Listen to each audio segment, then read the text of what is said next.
ಶಿವಹರ ಶಂಕರ ನಮಾಮಿ ಶಂಕರ ಶಿವಶಂಕರ ಶಂಭೋ ಹೇ ಗಿರಿಜಾಪತಿ ಭವಾನಿ ಶಂಕರ ಶಿವಶಂಕರ ಶಂಭೋ. ಶ್ರೀ ಸ್ವಾಮಿ ಸಮರ್ಥ ಶ್ರೀ ಅಕ್ಕಲ್ಕೋಟ್ ಶ್ರೀ ಸ್ವಾಮಿ ಸಮರ್ಥ ಸೇವಾ ಕನ್ನಡ ಯೂಟ್ಯೂಬ್ ಚಾನಲ್ದಾಗ ಎಲ್ಲರಿಗೂ ಸ್ವಾಗತ. ನಾನು ನಿಮ್ಮ ಪೂಜಾ. ಮೊದಲನೇದಾಗಿ ಎಲ್ಲರಿಗೂ ಶ್ರೀ ಸ್ವಾಮಿ ಸಮರ್ಥ. ನಾಳೆ ಶ್ರಾವಣ ಮಾಸದ ಕೊನೆಯ ಸೋಮವಾರ ಆಗೈತಿ. ನಾವು ಸೋಮವಾರ ಅಂದ್ಕೂಡಲೇ ಎಲ್ಲರೂ ಶ್ರಾವಣ ಮಾಸದಾಗ ಶಿವನ ಆರಾಧನೆ ಮಾಡ್ತಿರ್ತೇವೆ. ಮನ್ಯಾಗ ರುದ್ರಾಭಿಷೇಕ ಆಗಲಿ, ದೇವಸ್ಥಾನಗಳದಾಗ ಅಭಿಷೇಕ ಆಗಲಿ, ಈ ರೀತಿ ನಾವು ಸೇವೆಗಳನ್ನ ಮಾಡ್ತೇವೆ. ಹಾಗಾಗಿ ಈ 3 ಸೋಮವಾರ ಯಾರಿಗೂ ಕೂಡ ಸೇವೆಯನ್ನು ಮಾಡೋಕ್ಕಾಗ್ದಿಲ್ಲ ಅನ್ನೋರ ನಾಳಿನ ದಿನ ಈ ಅತ್ಯಂತ ಸರಳ ಸೇವೆಯನ್ನು ನೀವು ಮನ್ಯಾಗ ಮಾಡಿ ನೋಡ್ರಿ.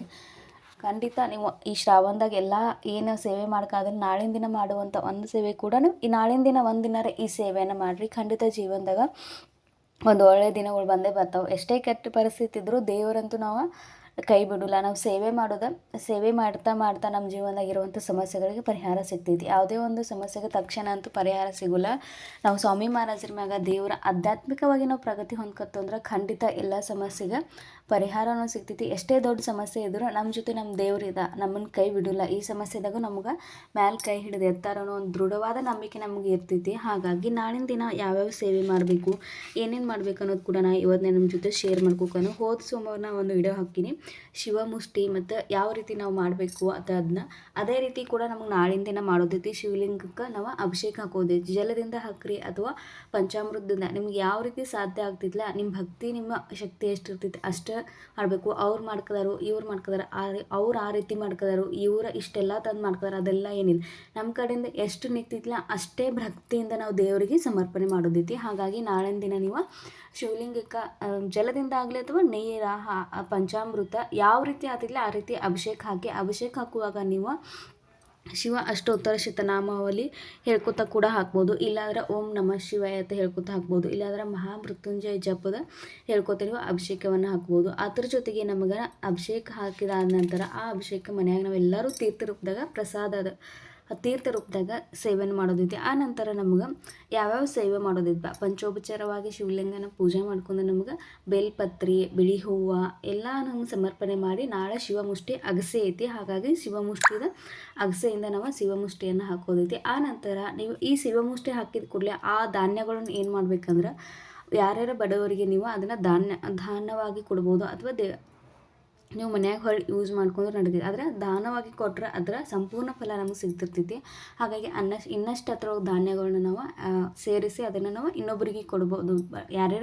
ಯಾರಿಗೆ ಅವಶ್ಯಕತೆ ಇರ್ತೈತಿಲ್ಲ ಅವ್ರಿಗೆ ನಾವು ಅದನ್ನು ದಾನ ರೂಪದಾಗ ಕೊಡ್ಬೋದು. ಆ ನಂತರ ನಾಳೆ ನೀವು ಯಾವುದೇ ಒಂದು ದೇವಸ್ಥಾನಕ್ಕೆ ಹೋಗಿ ಅಲ್ಲಿ ಕೂಡ ಅಭಿಷೇಕವನ್ನು ಮಾಡಿಸ್ಬೋದು. ಅಲ್ಲಿ ಹೋಗಿ ನೀವು ನಾಳಿನ ದಿನ ಏನು ನಿಮ್ಮ ಕಡೆಯಿಂದ ಸಾಧ್ಯ ಆಗ್ತೈತೆ ಅಲ್ಲಿ ಸಮರ್ಪಣೆ ಮಾಡಿ ದೇವರ ದರ್ಶನ ಮಾಡ್ಕೋಬೋದು. ಆ ನಂತರ ಮನ್ಯಾಗ ಏನೇನು ಸೇವೆ ಮಾಡ್ಬೇಕಂದ್ರೆ ಶ್ರೀ ಶಿವ ಅಷ್ಟೋತ್ತರ ಶತನಾಮಾವಳಿ ಪಠನೆ ಮಾಡೋದೈತಿ. ಆನಂತರ ಶಿವ ಮಹಿಮಾ ಸೂತ್ರದ ಕೂಡ ನಮ್ಗೆ ಪಠನೆ ಮಾಡೋದೈತಿ.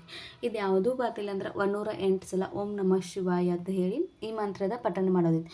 ಆ ನಂತರ ಸಾಯಂಕಾಲ ನಮಗೆ ಕಾಲಭೈರವಷ್ಟಕ ಸ್ತೋತ್ರದ ಪಠನೆ ಮಾಡೋದು. ಪ್ರತಿನಿತ್ಯ ಕೂಡ ನಾವು ಕಾಲಭೈರವಷ್ಟಕ ಸ್ತೋತ್ರದ ಪಠನೆ ಮಾಡ್ರೆ ಉತ್ತಮ. ಆದರೆ ಪ್ರತಿನಿತ್ಯ ಆಗದವ್ರು ಕೂಡ ವಿಶೇಷ ದಿನಗಳಲ್ಲಿ ಅಥವಾ ಅಮಾವಾಸ್ಯೆ, ಹುಣ್ಣಿಮೆ, ಪ್ರತಿ ಗುರುವಾರ, ಶುಕ್ರವಾರ, ಆನಂತರ ಇಂಥ ಸೋಮವಾರ, ಶ್ರಾವಣ ದಿನದಾಗಂತೂ ನಾವು ಪ್ರತಿಯೊಬ್ಬರು ಎಲ್ಲ ಸೇವೆಯನ್ನು ಮಾಡ್ತಿರ್ತೀವಿ. ಅದೇ ರೀತಿ ನಾಳಿನ ದಿನ ನಮಗೆ ಸಾಯಂಕಾಲ ಕಾಲಭೈರವಷ್ಟಕದ ಸ್ತೋತ್ರದ ಪಠನೆ ಮಾಡೋದೈತಿ.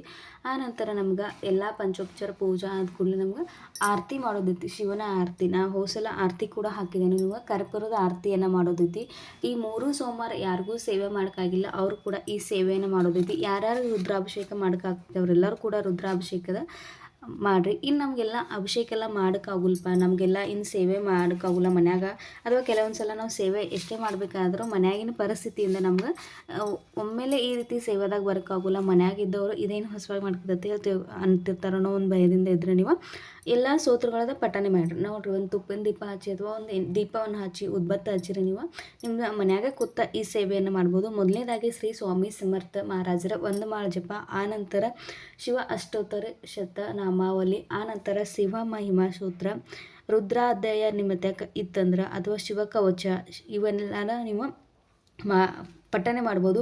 ಇಲ್ಲಪ್ಪ ನಮ್ಮ ಮತ್ತೆ ನಿತ್ಯ ಸೇವೆ ಬುಕ್ ಇಲ್ಲ ಅಂದ್ರೆ ನೀವು ನಾಳೆ ಶ್ರವಣ ಕೂಡ ಮಾಡ್ಬೋದು. ಪ್ರತಿಯೊಬ್ಬರು ಹೊತ್ತಕ್ಕೆ ಈಗ ಮೊಬೈಲ್ ಐತಿ. ಪ್ರತಿಯೊಬ್ಬರು ಈಗ ನಾವು ಯಾವುದೇ ಒಂದು ನಮ್ಗೆ ಮಾಹಿತಿ ಸಿಗೋಲ್ಲ ಅನ್ನೋದಿಲ್ಲ. ಜಸ್ಟ್ ಟೈಪ್ ಮಾಡಿದ್ರೆ ಪ್ರತಿಯೊಂದು ಮಾಹಿತಿ ನಮ್ಗೆ ಸಿಗ್ತಿರ್ತೈತಿ ಮೊಬೈಲ್ದಾಗ. ಹಾಗಾಗಿ ನಾಳೆ ನೀವು ಶಿವ ಅಷ್ಟೋತ್ತರ ಶತನಾಮಾವಳಿಯನ್ನು ಅದನ್ನು ಕೂಡ ಕೇಳ್ಬೋದು. ಶಿವ ಮಹಿಮಾ ಸ್ತೋತ್ರ ಕೂಡ ಕೇಳ್ಬೋದು. ಶ್ರೀ ರುದ್ರಾಧ್ಯಾಯದ ಕೂಡ ಶ್ರವಣ ಮಾಡ್ಬೋದು. ನಿಮ್ಗೆ ಎಷ್ಟು ಆಗ್ತೈತಿಲ್ಲ ಅಷ್ಟು ಶ್ರವಣ ಮಾಡಿರಿ, ಅಷ್ಟು ಪಾರಾಯಣ ಮಾಡೋಕ್ಕೆ ಪ್ರಯತ್ನ ಮಾಡಿರಿ. ಆಗದಿಲ್ಲ ಅಂದ್ರೆ ನೀವು ಶ್ರವಣ ಕೂಡ ಮಾಡಿರಿ. ಆ ನಂತರ ನಮ್ಗೆ ನಾಳಿನ ದಿನ ಪುರುಷ ಸೂಕ್ತದ ಒಂದು ಅಂದರೆ ಪುರುಷ ಸೂಕ್ತದ ಕೂಡ ಪಠನೆ ಮಾಡೋದೈತಿ. ಸಾಯಂಕಾಲ ಮಾಡಿರಿ ಅಥವಾ ಬೆಳಗ್ಗೆ ಮಾಡಿರಿ, ಭಾಳ ಇಲ್ಲ ಒಂದು 5 ನಿಮಿಷದಾಗ ನಮ್ಮ ಸೇವೆ ಆಗ್ತೈತಿ. ಪುರುಷ ಸೂಕ್ತದ ಕೂಡ ನೀವು ನಾಳಿನ ದಿನ ಪಠನೆ ಮಾಡ್ಬೇಕು. ಇಷ್ಟು ಸೇವೆ ಐತಿ. ಇಷ್ಟೆಲ್ಲ ಸೇವೆ ಆದ ಕೂಡಲೇ ನೋಡಿ, ಯಾರ್ಯಾರು ಉಪವಾಸ ಕೊನೆಯ ಶ್ರಾವಣ ಸೋಮವಾರ ಐತಿ, ಯಾರೂ 3 ಸೋಮವಾರ ಉಪವಾಸ ಮಾಡೋಕ್ಕಾಗ್ದಾಗ ನಾಳಿನ ದಿನ ಕೂಡ ಉಪವಾಸ ಮಾಡಿರಿ. ನಾ 3 ಶ್ರಾವಣ ಸೋಮವಾರದ ಫಲ ನಮ್ಗೆ ದೊರೆತಿರ್ತೈತಿ. ಹಾಗಾಗಿ ಇಷ್ಟು ಸೇವೆಯನ್ನು ನಾನು ನಿಮ್ಮ ಜೊತೆ ಇವತ್ತು ಶೇರ್ ಮಾಡ್ಕೊಂಡೇನು. ಈ ಸೇವೆ ನಿಮಗೆ ಇಷ್ಟ ಆಗಿರೋ ಶೇರ್ ಮಾಡಿರಿ. ಹೊಸವಾಯಿ ನೋಡೋರು ದಯವಿಟ್ಟು ಚಾನಲ್ನ ಸಬ್ಸ್ಕ್ರೈಬ್ ಮಾಡ್ಕೊಂಡು ನೋಡಿರಿ, ವಿಡಿಯೋನ ಶೇರ್ ಮಾಡಿರಿ. ಅದಕ್ಕಿಂತ ಹೆಚ್ಚಾಗಿ ಸ್ವಾಮಿ ಸೇವೆಯನ್ನು ಪ್ರಸಾರ ಮಾಡಿರಿ ಅನ್ಕೋತ ಇವತ್ತಿನ ಈ ಮಾಹಿತಿ ನಿಮ್ಗೆ ಎಲ್ಲರಿಗೂ ಇಷ್ಟ ಆಗಿರ್ತದೆ ಭಾವಿಸ್ಕೋದ್ರೆ ಮತ್ತೊಂದು ಮುಂದಿನ ಹೊಸ ವಿಡಿಯೋ ಜೊತೆ ನಿಮ್ಮ ಮುಂದೆ ಬರ್ತೀನಿ. ಶ್ರೀ ಸ್ವಾಮಿ ಸಮರ್ಥ.